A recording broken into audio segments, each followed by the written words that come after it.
तो हमको ऐसा लगता है बनी कि लोग को नया साल कम बनाना चाहिए, ताकि 1 जनवरी हमेशा आते रहता है, ठीक है, चाहे वो आते रहेगा हर एक, ठीक है, बाकी वो भी मना लें, बाकी जो लास्ट डेट बीत रहा है वो नहीं आ सकता। क्या है लास्ट डेट, तुमको समझ में नहीं आता।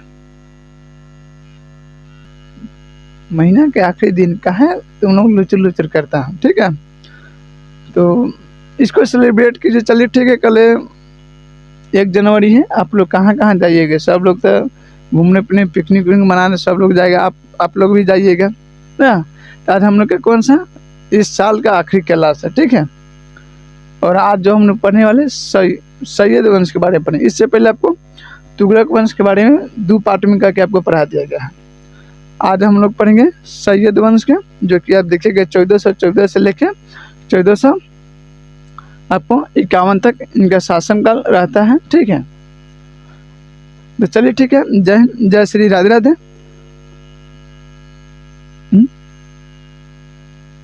हाँ बबनी, कल बंद कर देंगे कोचिंग, आप लोग अभी नहीं कीजिएगा, बात समझ लें, और सब लोग कल लाइव वाला सब कल घूमे का सब, ठीक है। तो आप सभी को जय हिंद, जय श्री राधे राधे। फिर जो आती है आप देखिएगा, हाँ इसके बाद वाला में होगा, अभी के भी 2 मिनट। तो आपको बता देना चाहता हूँ, आप किसी भी कंपटीशन की तैयारी करें तो आप हमारे डीजेस एजुकेशन द्वारा फ्री आपको जीके, जीएस, वर्ल्ड मैप और इंडियन मैप की क्लास आप ले सकते हैं। तो हम लोग चलिए बात करते करते क्लास को आज स्टार्ट करेंगे, और सैयद वंश को हम लोग खत्म आज कर देंगे, ठीक है। बड़ा नहीं है, छोटा मोटा है, इसको ख़त्म करके चलते हैं। हाँ बबनी ठीक है, हाँ हो जाएगा आप, ठीक है। तो देखिएगा सैयद वंश का जो कि 1414 से लेकर 1451 तक शासनकाल रहता है, और इस वंश का जो कि संस्थापक जो होता है सैयद वंश का, उसका नाम था खिर्ज खान। क्या था? खिर्ज, ठीक है, क्या था देखेंगे यहाँ, खिर्ज खा था, ठीक है, खिर्ज खा था। और इसने सुल्तान की उपाधि न धारण करके रैयत ए अल्लाह की उपाधि धारण किया था, और इसी से खुश रहा।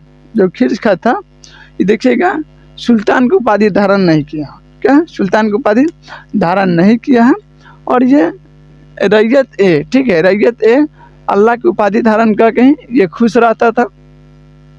खिर्ज खा देखिएगा तैमूरलंग के बारे में बताया था ना, कि नासिरुद्दीन के समय में क्या था, दिल्ली पर आक्रमण किया था तैमूरलंग, ठीक है। उसी का सेनापति कौन था? खिर्ज खा था। जो खिर्ज का आप सैयद वंश के जो संस्थापक देख रहे हैं, ये किसका सेनापति था? तैमूरलंग का सेनापति था, ठीक है। बाकी जब तैमूरलंग भारत छोड़ रहा था तो उस समय क्या था, इसको शासक बना दिया लाहौर का, मुल्तान का, और दिगपाल एक जगह वहीं पे मिलेगा, तो वहाँ का शासक नियुक्त किया था खिर्ज खा को, ठीक है। बस में आ रहे थे, उसके बाद देखिएगा खिर्ज खा वहाँ के शासक बन जाता है, और इस नियमित रूप से जो कि तैमूरलंग का एक पुत्र था जिसका नाम था शाहरुख, क्या था? शाहरुख का नाम था, उनको ये टैक्स देता था, कर, बस में। तो इस एक समझ लीजिए कि जो खिर्ज खा था ये क्या था, तैमूरलंग का या उनके साम्राज्य का सामंत, ये राज कह लीजिए, ठीक है, बस हमारा। हाँ, तो तैमूरलंग क्या था, एक तरह के आप कह लीजिए कि एक जैसे उप राष्ट्रपति के बाद उपराष्ट्रपति कैसे होता है, उसी तरह था। तो नियमित रूप से किसको देता था? शाहरुख खान को क्या टैक्स देता था। देखिए खिर्ज खां की मृत्यु 20 मई 1421 को हो जाता है, ठीक है। इसके बाद जो अगला जो शासक बनता है सैयद वंश का, वो देखिएगा आपको मिलेंगे खिर्ज खां के पुत्र जो है मुबारक खां, ठीक है। मुबारक खां इस वंश का अगला शासक बनता है।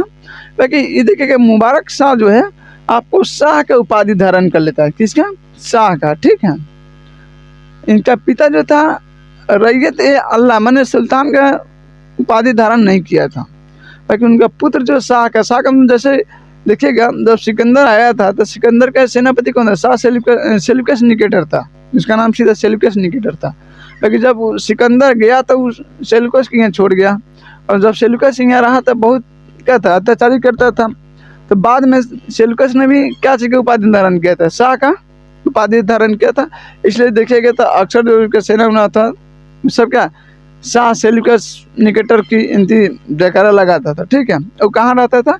तो तक्षशिला जो कि अम्बिराज के राजभवन में रहता था सेल्यूकस निकेटर। बाद में उसका रहने का जो कि टैक्स भी देना पड़ा, चंद्रगुप्त मौर्य से हार कर वो अपने क्या पुत्री को दिया था, यानी बेटी को यह देना पड़ा। बस मारा हम।